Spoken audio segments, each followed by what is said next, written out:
See the latest Russian tanks that were used in the war in the Ukrainian battlefield at Kharkiv and Donbass. T-14 tanks are better than Western tanks have been part of thousands of headlines in the world media for many years.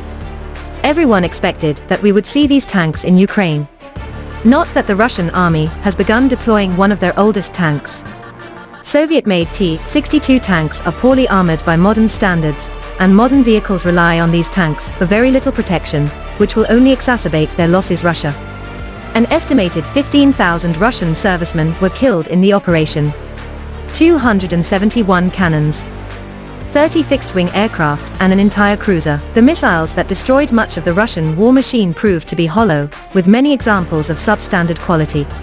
Poorly maintained equipment. Soldiers are well-trained and in poor morale both in the field and in deep depots.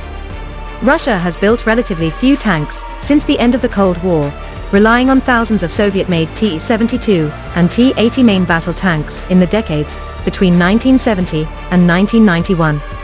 When the United States disintegrated, Russia has refurbished and upgraded these tanks to improved versions, including the T-72B1, T-72B3, and T-80 BVM. Despite the improvements, they are still subject to 50-year-old design decisions that make them more vulnerable to serious damage.